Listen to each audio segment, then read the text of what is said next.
আসসালামু আলাইকুম রহমতুল্লাহি ওবরকাতুহ। দুরূদ শরীফ পড়লে কি সওয়াব হবে? এই দুরূদ শরীফটা কখন পড়তে হবে এবং এটা পড়লে কি কি উপকার হয়, আজকে সম্পূর্ণ কিছু আপনাদেরকে বলার চেষ্টা করব ইনশাআল্লাহ।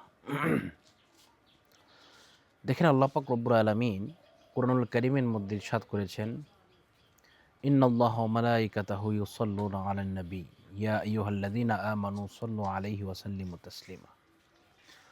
আল্লাহ পাক নিজে এবং তার ফেরেশতাদেরকে নিয়ে দুরূদ শরীফ রাসূল করিম সাল্লাল্লাহু আলাইহি ওয়াসাল্লামের উপরে পড়তেছেন।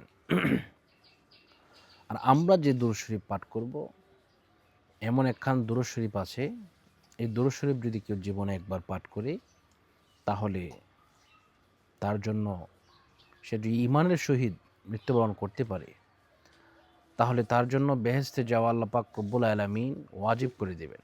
সুবহানাল্লাহি ওয়া বিহামদিহি সুবহানাল্লাহিল আযীম। এজন্য আসুন আমরা সেই দুরূদ শরীফ খান একটু জেনে নিই। আল্লাহ রাসূল সাল্লাল্লাহু আলাইহি ওয়াসাল্লাম বলেছেন, কেউ যদি আল্লাহুম্মা সাল্লি আলা সাইয়্যিদিনা ওয়া নাবিয়িনা ওয়া হাবিবিনা ওয়া শাফিঈনা ওয়া মাওলানা আন-নাবিয়্যিল উম্মিয়্যি ওয়া আলিহি ওয়া সাল্লিম তাসলিমা।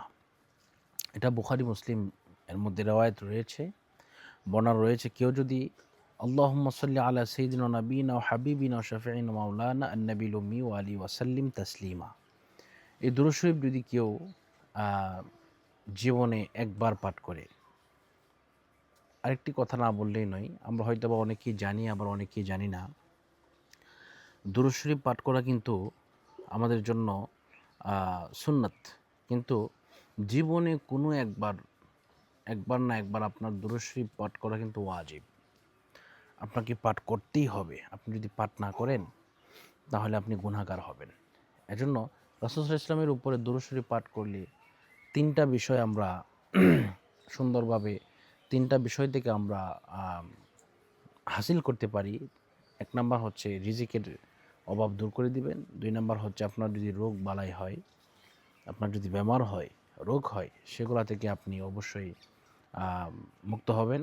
৩ নাম্বার হচ্ছে আপনাকে যদি কেউ শত্রুতামি করে আপনার খারাপ কাজ করতে চায়, আপনাকে ক্ষতি করতে চায়, এই সমস্ত কিছু আল্লাহ পাক রব্বুল আলামিন ফেরেশতাদের মাধ্যমে অবশ্যই এই সমস্তগুলা ঠিক করে রাখবেন। এজন্য আমরা দুরূদ শরীফ পাঠ করব, কখন পাঠ করব?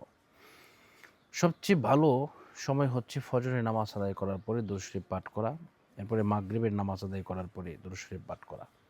আপনি যদি পারেন দুরূদ ইব্রাহিম, যেটাকে বলা হয় আল্লাহুম্মা সাল্লি আলা মুহাম্মাদ ওয়া আলি মুহাম্মাদ কামা সাল্লাইতা আলা ইব্রাহিম ওয়া আলা আলি ইব্রাহিম ইন্নাকা হামিদুম মাজিদ, এরপরে আছে আল্লাহুম্মা বারিক আলা, এই পুরাটা পড়বেন। আর যদি কেউ যদি নাই পারেন, কোনো কিছুই নাই পারেন, তাহলে সবচেয়ে ছোট যেটা, সেটা আপনারা পড়ে নেবেন, সাল্লাল্লাহু আলাইহি ওয়াসাল্লাম। ঠিক আছে? এই এতটুকু পাঠ করলেই দুরূদ শরীফ পড়া যে সওয়াব, সেটা আপনি পেয়ে যাবেন।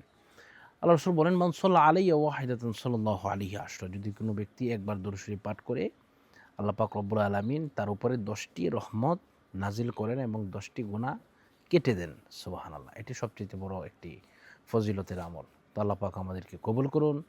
আজকের মতো এই পর্যন্তই। আগামী কোনো ভিডিও নিয়ে আপনাদের সামনে হাজির হব ইনশাআল্লাহ। আসসালামু আলাইকুম ওয়া রাহমাতুল্লাহি ওয়া বারাকাতুহু।